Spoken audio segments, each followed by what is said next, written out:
Would your next week change if everything all of a sudden got more expensive? It's a distinct possibility, especially if the much anticipated tariffs are implemented in the coming months. Jedediah Collins here with the Money Vehicle Movement podcast, where we're trying to make financial literacy more current and possibly even a little cooler. We have a new president or an old president. Well, think about it. You decide. And Mr. Trump, President Trump, has a different way of doing things than pretty much every president in our past. Well, President Trump has only been back in office for a short amount of time. He's already made an avalanche of changes. Those range from ending remote work for government employees all the way to placing people working in diversity, equity, and inclusion offices on leave.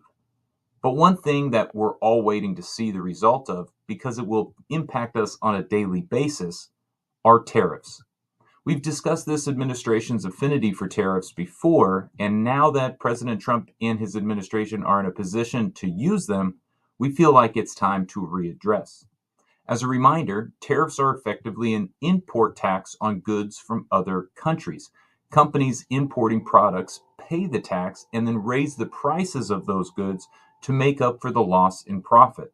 So, in effect, you and I end up paying more for the same product due to the added tariff for the company.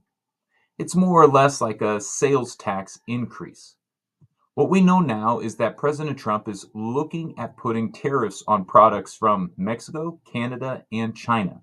Specifically, they have addressed a 25% tariff on goods from Mexico and Canada, our two biggest trading partners, and a 10% 10% tariff on goods from China.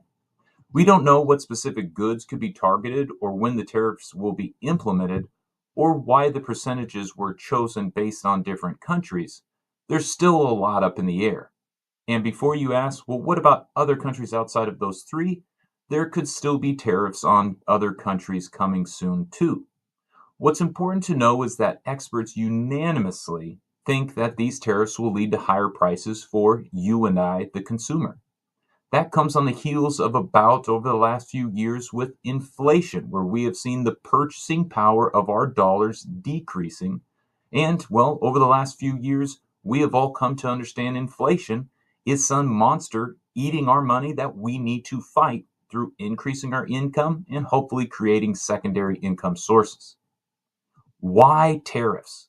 Well, the logic behind tariffs is this. The idea making prices higher to import goods will lead to companies setting up shop or producing goods domestically here in the United States. Typically, it costs more to produce things in the US than it does, say, in China or Mexico or Canada, which is why a lot of manufacturing has moved overseas or across our borders. But the tariff making these goods more expensive to make and ship back into the United States, well, then there's more of an incentive to move your factories back to the United States, or so the Trump administration believes. Will it work? Well, we will have to wait and see if companies pass the higher costs down to consumers, again, you or me, or if they decide to move those production and manufacturing elements of their business back to America. That obviously can't happen overnight, so this is an ongoing discussion and a forecasting of their revenue. For now, the one thing to be on the lookout for is higher prices at the store. If and when those tariffs are implemented, you need to keep an eye on your money buckets and your cash management choices.